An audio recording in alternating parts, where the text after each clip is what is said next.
Nazaret to Bethlehem. Lukas 2:1-7. Pada waktu itu Kaisar Agustus mengeluarkan suatu perintah, menyuruh mendaftarkan semua orang di seluruh dunia. Inilah pendaftaran yang pertama kali diadakan sewaktu Kirenius menjadi wali negeri di Syria. Maka pergilah semua orang mendaftarkan diri, masing-masing di kotanya sendiri. Demikian juga Yusuf pergi dari kota Nazaret di Galilea ke Yudea, ke kota Daud yang bernama Bethlehem, karena ia berasal dari keluarga dan keturunan Daud supaya didaftarkan bersama-sama dengan Maria, tunangannya, yang sedang mengandung. Ketika mereka di situ tibalah waktunya bagi Maria untuk bersalin, dan ia melahirkan seorang anak laki-laki, anaknya yang sulung. Lalu dibungkusnya dengan lampin dan dibaringkannya di dalam palungan, karena tidak ada tempat bagi mereka di rumah penginapan. Peristiwa-peristiwa penting yang perlu kita ketahui ketika Yesus, Sang Mesias dilahirkan. Pada waktu itu ada perintah dari penguasa setempat untuk mengadakan sensus. Sebenarnya tujuan sensus ini adalah untuk kepentingan pajak. Meskipun bisa saja setiap orang dicatat dan dikenakan pajak berdasarkan kepemilikan di mana dia tinggal, tetapi Kaisar Agustus ingin setiap orang harus kembali ke daerah asalnya untuk diregistrasi di sana. Kebijakan politik pada waktu itu menjadi kesulitan tersendiri bagi Yusuf dan Maria karena waktu itu Maria sedang hamil tua dan bisa saja melahirkan sewaktu-waktu. Barangkali kita bisa membandingkan situasi saat itu dengan kebijakan maskapai penerbangan yang tidak membolehkan wanita yang hamil tua untuk melakukan penerbangan.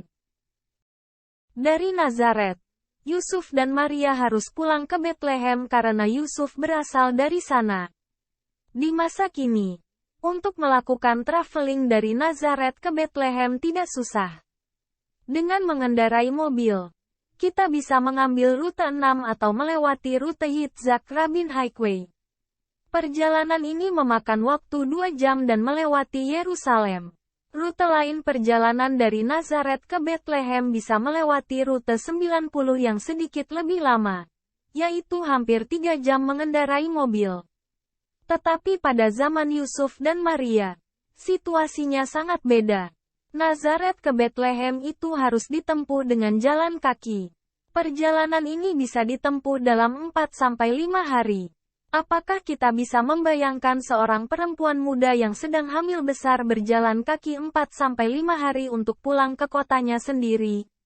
Yusuf dan Maria harus melakukan perjalanan ini karena kebijakan pemerintah mengharuskan mereka untuk tunduk pada semua aturan yang berlaku waktu itu.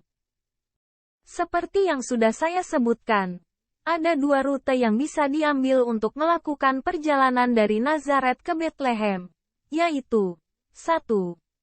Rute pertama via Yerusalem. 2. Rute kedua via Samaria. Kelihatannya, Yusuf dan Maria mengambil rute yang pertama. Perjalanan ini mungkin bisa saja lebih lama dari perkiraan karena mereka melakukan semuanya dengan jalan kaki. Maria sedang hamil tua dan sangat sulit sebenarnya bagi dia untuk melakukan perjalanan jauh. Belum lagi tantangan di perjalanan. 1. Para bandit dan perampok yang setiap saat akan menyerang. 2. Binatang liar dan buas seperti singa dan beruang. 3. Cuaca yang ekstrim yaitu panas menyengat pada siang hari dan dingin menggigil pada malam hari. Lalu di mana mereka bermalam atau beristirahat? Kemungkinan besar tinggal di rumah penduduk setempat secara gratis untuk sekedar beristirahat atau tinggal dalam gua-gua di sepanjang perjalanan bila mereka mendapatinya. Biasanya perjalanan ini dilakukan berkelompok dengan alasan keamanan dan membayar seorang pemandu, guide, yang akan memandu mereka dengan selamat sampai tujuan.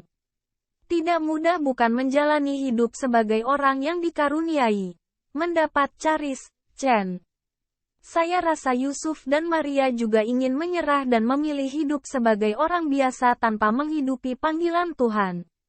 Mereka juga pasti bertanya, mengapa Tuhan tidak memilih orang lain? Mengapa Tuhan memilih Yusuf dan Maria? yang miskin dan tidak mempunyai kekuatan apapun dalam hidup ini. Panggilan Tuhan akan memisahkan kita dari hal-hal biasa karena kita sedang melakukan charis-nya Tuhan.